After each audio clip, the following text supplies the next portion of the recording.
Hello Papercrafters, welcome to another Design with Joe video. I'm Joanne Rogers, a Stampin' Up! Demonstrator in Central Alberta, Canada, and I've been designing with you in mind since 1999. Today I want to show you the new Stamparatus. You may have seen it already. It did come out. We could pre-order them in November, and I've had mine for a little bit now, and I've been playing because I'm a new person to a stamp positioner. I do have one, but I didn't use it all that much. So I want to tell you some of the things that are fantastic about this positioner. So when you get it, you're going to have different pieces. So there's the main positioner itself, and you'll see up here there are some hinges, and I'll tell you a little bit more about that when we get to the plates. There's a grid that is 7 inches by 7 inches, and what's nice is that it's open on the left and the bottom, so you can get a piece of paper in here that's actually larger than just the 7 inches. So that is a great feature. On the back, it's got non-skid feet, so there's some, I guess it's like a silicone there that will stop it from skidding, and you have room for 2 magnets. Now, a word of caution, these magnets are very strong, so I'm having to really pick that up there. I've put some duct tape, some heavy duct tape on mine so that I can pick them up a little bit easier. One thing that I've been doing with mine is I have not actually been using the 2 long ones together all that much. If I can get away with just using one, that is what I'm doing. So I'm going to leave that one back there. You probably heard it sort of snap into place. So to turn it back over, talk about some of the other features that it has. So it comes with a piece of foam, and your foam is about probably a little bit more than 1/8 of an inch thick, and it fits right inside, and this is for using photopolymer stamps, and I'm going to show you how to use that today. Some of the best features about the Stamparatus, however, is that it comes with 2 plates, and the grid is embossed right onto the plate. I think you can probably see that, and it fits right inside these little grooves, so you just sort of snap it into place, and one goes on one side and one goes on the top. There you go. Now you probably can't see the top where you are, but what you're doing is you're going to then be stamping, put your stamp here and stamping on top of your paper. Now, word of caution again, you do not want to store your Stamparatus with your plates in the holder. So pull them out and maybe just lay them flat, whatever works for you. I tend to put mine a little bit like that. Seems to have a little bit more space for it.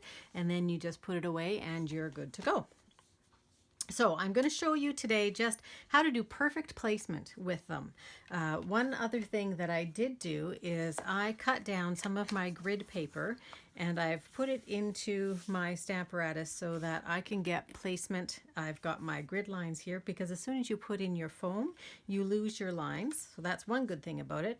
And also you can stamp on here and use this as the one that you are using for your template, I guess, is the word I'm thinking of.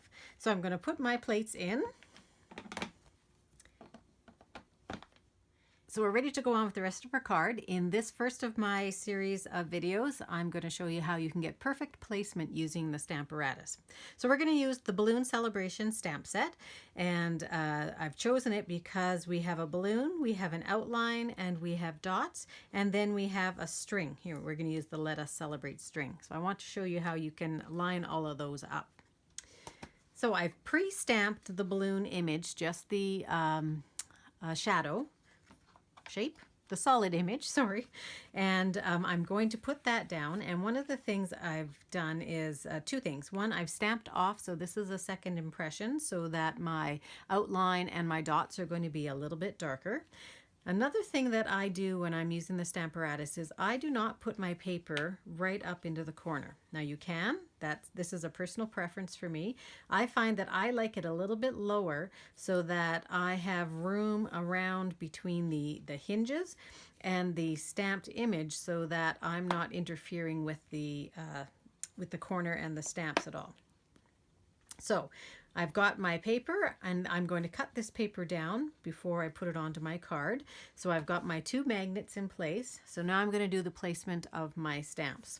So we have 3 other stamps that we need to place. The first one is the outline image of the balloon. So you want to use your stamps upside down. So they appear to be upside down. So the image is going to be against the paper, and the flat side is going to be attaching to your plates. So I'm going to get this around the balloon, and I'm sorry, I'm going to get my head in the shot. Just want to make sure that I've got perfect placement there. And you can see with the photopolymer, it makes it very, very easy to see through. So now that I've got it placed, I'm going to pick up that stamp and it's going to attach to my plate. There we go. I picked up that one as well. So now that one's in place. The next one I'm going to do are the dots. So again, the dots are going to be facing down, and the back side is what we need to attach to the plate, and I'm going to attach to the top plate this time. So again, I'm sorry, I'm going to get my head in the shot there. I'm going to pull these down until they're in the exact right spot. Pull this plate forward, pick up the stamp. Now this is where so you have two sides, which is already an improvement over some of the other stamp positioners on the market.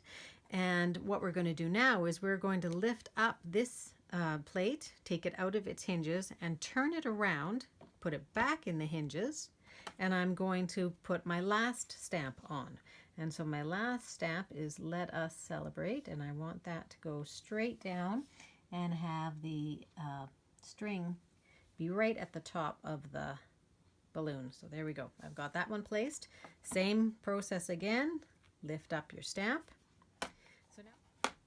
So now that we have all of our stamps placed, we're ready to ink them up. And one of the things that we found as we've been playing with this is that we want to have a little bit of a surface underneath our plates. And you can either use the stamp case, so the narrower stamp case that we have fits under there very nicely. It's just a little bit slimmer than what the Stamparatus is. You could also put a stamp case in. So I'm going to put a stamp case under this one just to show you. Okay, and that one is just a little bit higher than the Stamparatus, but still it's going to raise up that piece of acrylic so that it's easier for you to ink up. So I'm just going to move that one out of there for right now. And I'm going to ink up my stamp, and I'm just going to take my large stamp, this is basic gray, and put it upside down, and I'm just tapping it on top. And you do not need to really squish it on there hard, you're just tapping.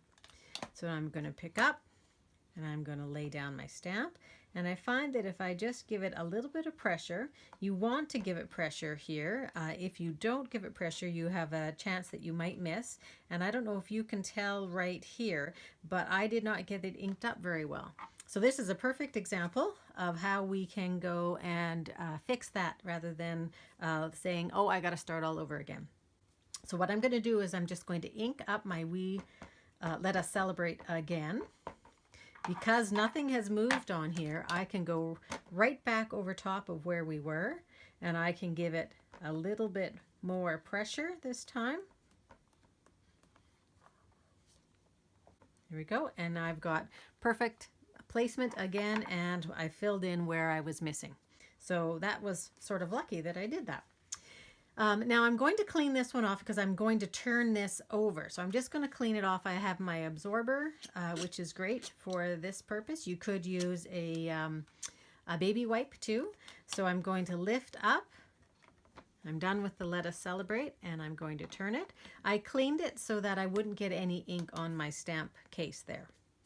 So now I'm just going to pick up my Lemon Lime Twist. Same thing, I'm going to ink it up. And you'll notice here, I do have some ink on the outside edges, and I have ink on the inside of my balloon. That will not transfer over into my image. So now I'm just going to pull that over, ink it up, and I have perfect placement around my balloon. And I'm just going to ink up my dots here and pull that over again.